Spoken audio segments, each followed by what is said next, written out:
mais nous avons juste des députés nationaux, élection du président de la République, élection des conseillers municipaux, élection des conseillers des chefferies, toutes ces élections, nous pensons que l'enrôlement s'impose. L'enrôlement, c'est quoi? Donc nous allons faire cette petite exposé en français.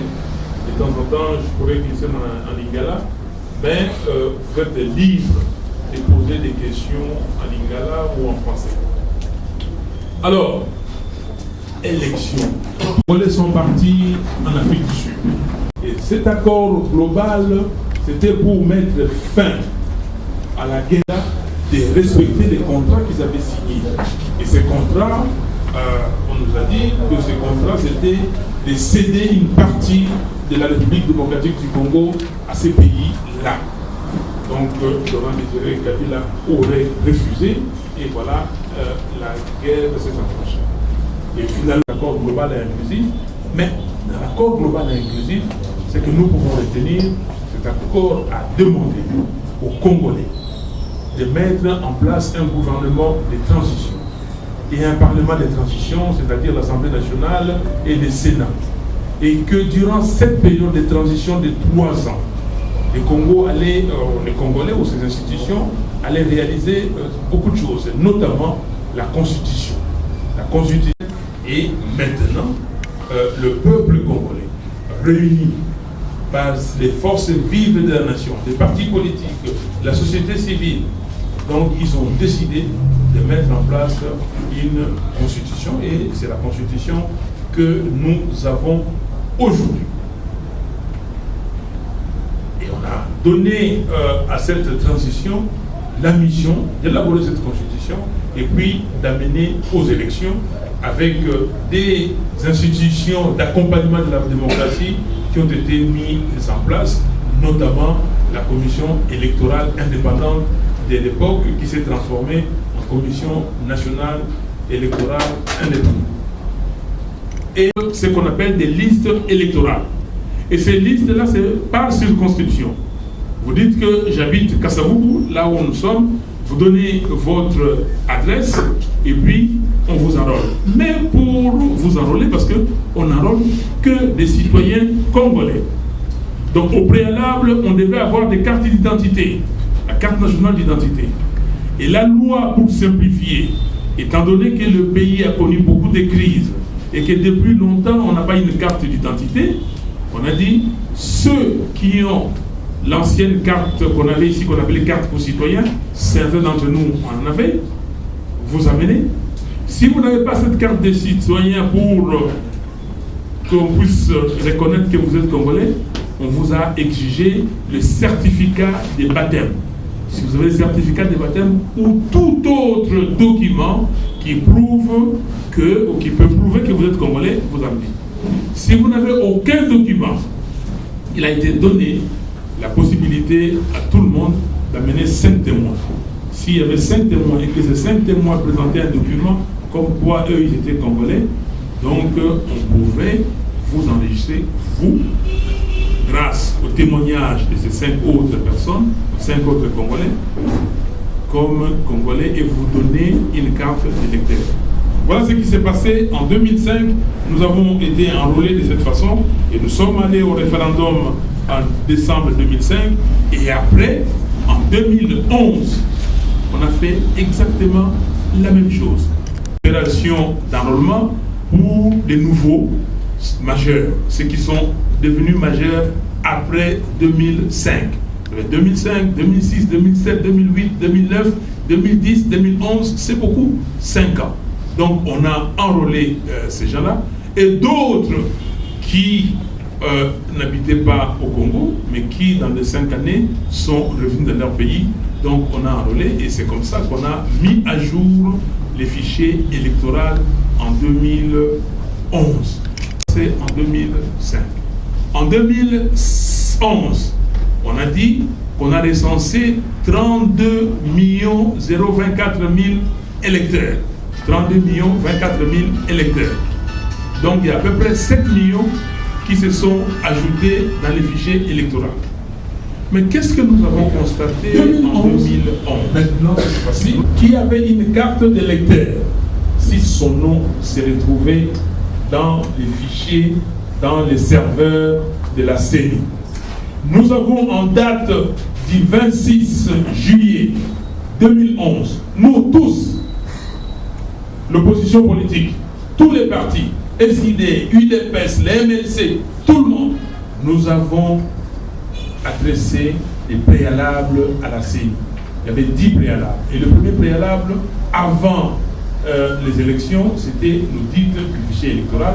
Et c'est pour cela que nous avons continué avec cette opération des jeudis serveurs pour aller voir ce qui s'est passé. Et pour soutenir notre thèse qui disait que les fichiers sont corrompus, que ces fichiers n'est pas exact, nous, à l'ECD, nous avons procédé à une enquête sur terre. Nous avons circulé dans toutes les 24 communes de Kinshasa. Nous avons pris un échantillon de 5000 personnes. On leur a posé des questions très simples.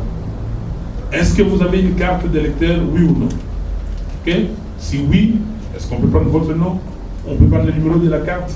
On peut avoir votre numéro de téléphone? On a rempli.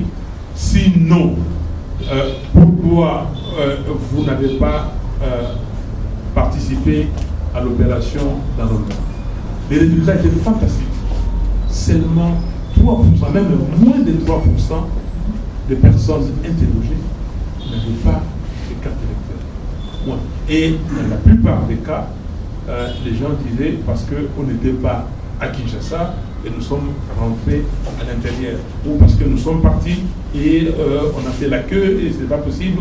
Mais nous voulions avoir cette carte. À la question de savoir pourquoi vous vouliez avoir cette carte d'électeur, ils ont dit parce que on n'a pas de carte d'identité dans ces pays et cette carte d'électeur, nous pensons que ça pouvait nous servir de carte d'identité. On avait peur qu'un jour le policier vous demande des cartes et vous n'en avez pas. Donc nous nous sommes allés nous enrôler et avoir ces cartes d'électeur principalement pour cette raison-là. Voilà. Et que cette fois-ci, en 2011 aussi, l'UDPS a dit il n'y a pas de boycott, allez prendre votre carte d'électeur. Nous avons fait ça et nous avons fait, avec ces enquêtes-là, nous avons fait la démonstration devant 1300 personnes qui étaient là, avec les directeurs élections de la MONUSCO, avec le secrétaire exécutif de la CENI, avec tout le monde, à Saint-Raphaël, 1300 personnes. Et on a fait les tests grandeur nature. 1300 personnes, vous êtes ici, c'est bien. Les organisateurs ont dit oui, 1300 personnes. Est-ce que celui qui n'a pas sa carte d'électeur ici peut s'élever? Personne. Toute la salle, 1300 personnes, tous avaient leur carte d'électeur.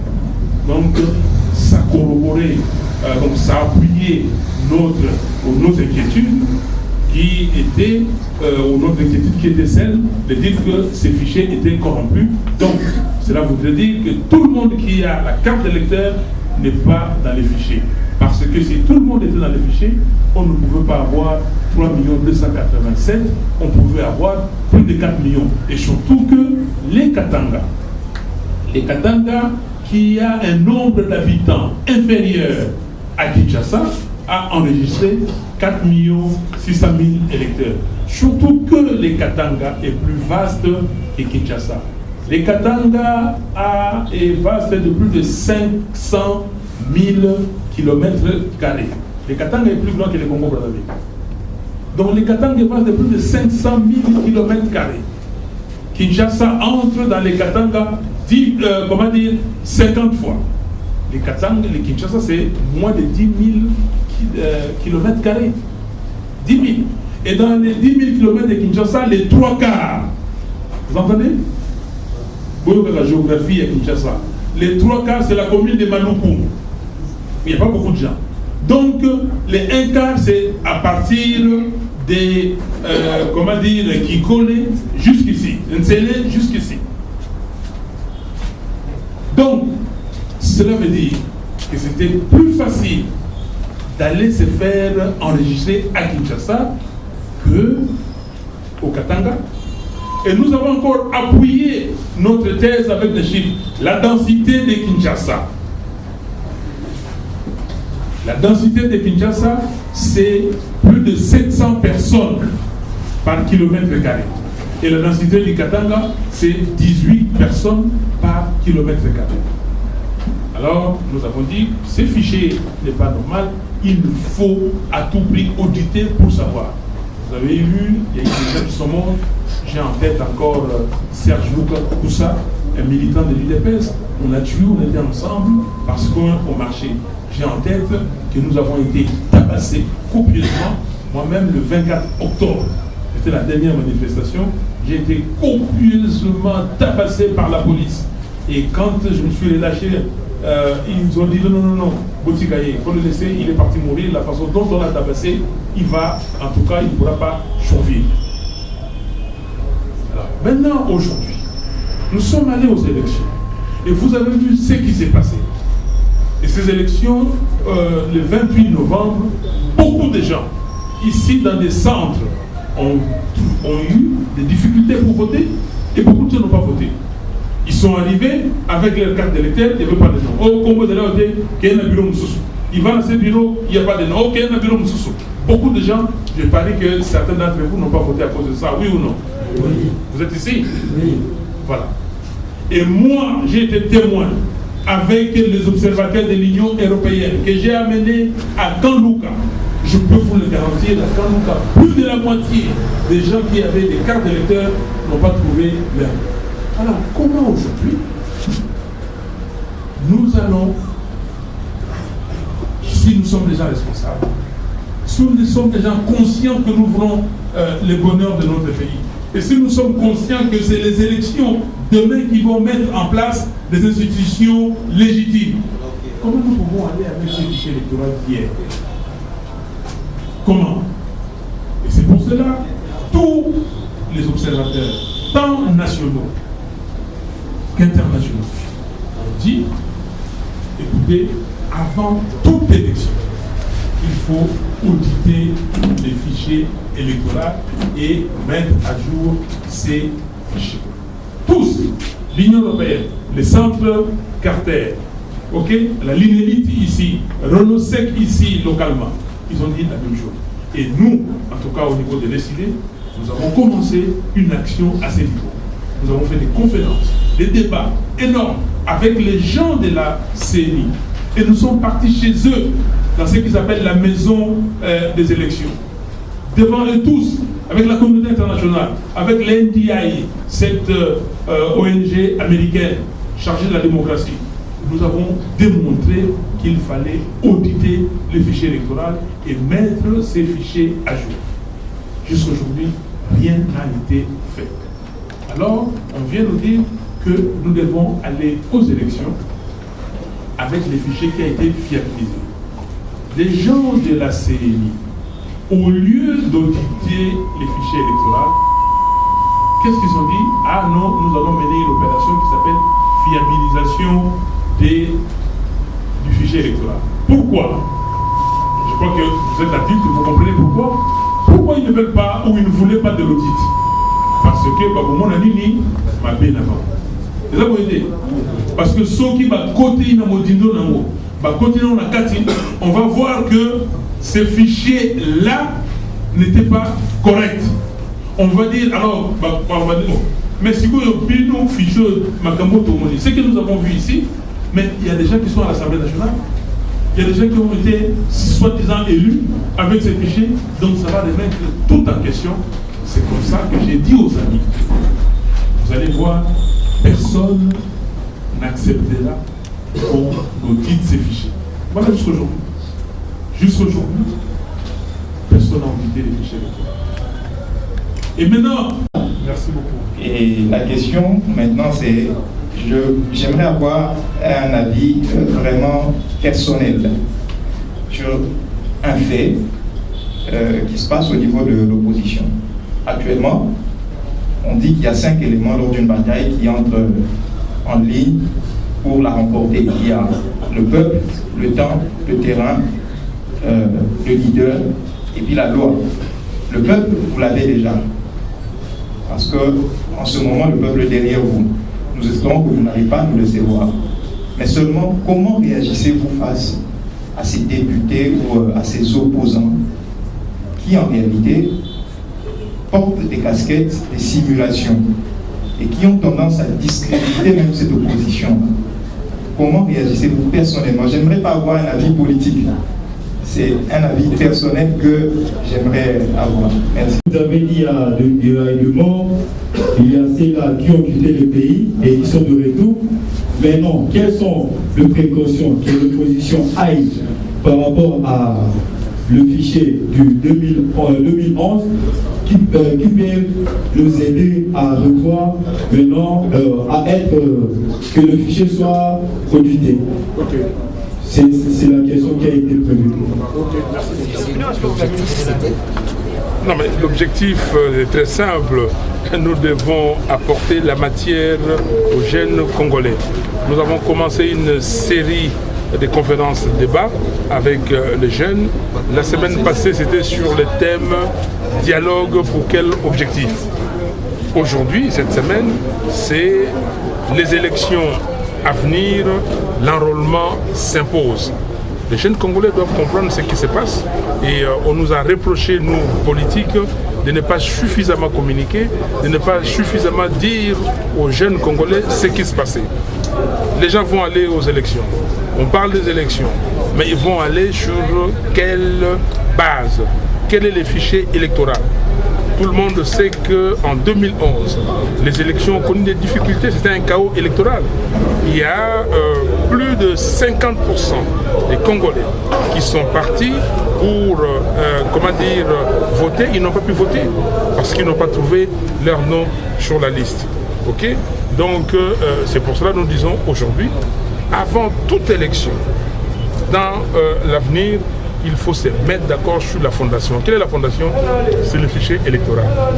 Et comment obtenir ce fichier électoral? Il faut procéder par l'enrôlement de tous les électeurs. Et pourquoi l'enrôlement? Le fichier électoral de 2011, tout le monde a dit que c'était corrompu et que tous les observateurs, tant nationaux qu'internationaux, ont dit qu'il fallait auditer et il fallait l'actualiser avant les élections à venir. On n'a pas audité, on a fait une opération qu'on a appelée de fiabilisation, on ne sait comment. Et deux, pendant ce temps-là, depuis 2011, depuis avril 2011, il y a des nouveaux majeurs, il y a des Congolais qui ont atteint l'âge de 18 ans. Ils sont nombreux. Et la Constitution dit à son article 5, alinéa 5, que tout Congolais, en âge de 18 ans, a les droits de remplir son devoir civique. Donc, est-ce qu'on va renier le droit à ces plus de 8 millions de Congolais? On va leur renier leur droit de voter, de choisir leur candidat? Non. 3. Aujourd'hui, il y a des Congolais qui habitaient à l'étranger et qui sont rentrés dans leur pays. Et même ceux qui ont été expulsés des pays amis, qui sont ici, au Congo, est-ce qu'ils n'ont pas le droit de voter? 4. Ces Congolais qui habitaient à l'intérieur du pays, mais qui se sont déplacés. Il y en a qui étaient à Gbadolite et maintenant ils sont à Kinshasa. Il y en a qui étaient à Kasumbalesa, ils sont à Mwanda. Ils vont voter où? Et 5, enfin, dans les fichiers de 2011, il y a des morts aujourd'hui, il y a beaucoup qui sont morts, mais leur nom se retrouve là-bas. Donc nous disons simplement, il faut la transparence. Et pour avoir la transparence, il faut d'abord l'enrôlement. Et aujourd'hui, nous sommes venus expliquer à la jeunesse congolaise les pourquoi de cet enrôlement. Merci. Honorable, vous conditionnez les élections par l'enrôlement des nouveaux majeurs. Et tout à l'heure dans la salle, vous avez demandé aux jeunes de se prendre en charge et de se réveiller. Alors nous voulons savoir, qu'attendez-vous de ces jeunes au cas où les bureaux ne seraient pas ouverts? Ces jeunes impuissants devant... Ils ne sont pas impuissants, c'est vous qui dites qu'ils sont impuissants. Les jeunes savent ce qu'il faut faire. Ce n'est pas à moi de leur dire. Les jeunes eux-mêmes, ils ont dit que les élections ne peuvent pas se faire sans eux. Ça, c'est pas moi qui l'ai dit, c'est les jeunes. Moi, simplement, mon rôle de leader politique, c'est de leur donner les éléments. Pourquoi nous devons être vigilants? Pourquoi nous devons avoir des élections crédibles? Nous devons, quand vous posez l'opération des votes, c'est-à-dire vous prenez un bulletin, vous déposez dans l'urne, quand ça va sortir, il faut que les résultats soient conformes à ce que vous avez fait. Pas comme en 2006, les gens votent Bemba et c'est quelqu'un d'autre qui sort. Pas comme en 2011, les gens votent Tshisekedi, c'est quelqu'un d'autre. Nous avons déjà dit. Alors, ces chaos électoral de 2011, nous ne pouvons pas accepter et sinon, ce sera nous qui serons des responsables. Et nous ne savons pas ce que nous voulons. Nous voulons des élections transparentes. Il faut expliquer à la population comment, et surtout à la jeunesse, comment arriver à ces élections crédibles. S'il vous plaît, honorable, les CID n'a pas peur de mener ces combats seuls parce que là, les CID disent non au dépôt des candidatures pour les élections sans enrôlement. Le CID dit non aux consultations par rapport au dialogue. Et entre-temps, certains de vos amis s'y accrochent et d'autres sont déjà en marche pour les consultations et le dialogue. Non, les CID ne mènent pas les combats seuls. D'abord, les CID est membre du regroupement politique FAC, Force Acquise au Changement, qui est dans ces combats.